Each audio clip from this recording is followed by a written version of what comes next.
پیارے دوستو، آج کی کہانی کا نام ہے وشنی کا محافظ۔ عائشہ دریا کے کنارے پر اکیلی رہتی تھی۔ ہر صبح وہ روشنی کے مینار کی تنگ سیڑھیاں چڑھتی جہاں اس کے قدموں کی آواز گونجتی۔ سامنے سمندر کا نیلا اور سبز پھیلاؤ تھا جس کی لہریں ایسی سرگوشیاں کرتی تھیں جو وہ کبھی سمجھ نہیں پاتی۔ عائشہ روشنی کی محافظ تھی۔ اس کے لمبے سیاہ بال سمندر کی طرح لہراتے جب وہ بڑے شیشے کی عدسہ کو احتیاط سے صاف کرتی۔ اس کی گہری سبز آنکھیں ہمیشہ افق کو تلاشتی رہتی مگر اکثر اسے وہاں کچھ نہیں ملتا۔ وہ ایک پرانے نیلے کوٹ میں ملبوس ہوتی جس کی جیبیں ان سپیوں سے بھری ہوتی جو وہ صبح ساحل پر چہل قدمی کرتے ہوئے چنتی تھی۔ اس کا واحد ساتھ سمندری پرندے اور مہر مچھلیاں تھیں جو اسی کی طرح تنہا تھیں۔ مینار سفید دیواروں کے ساتھ دن میں سورج کی روشنی میں چمکتا اور رات میں دھیرے دھیرے روشنی بکھیرتا جب عائشہ چراغ جلاتی۔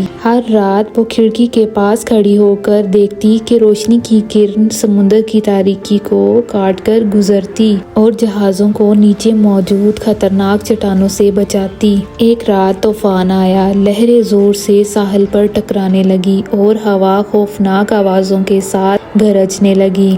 عائشہ نے چراغ جلائے رکھا، اس کے ہاتھوں کی گرفت مضبوط تھی۔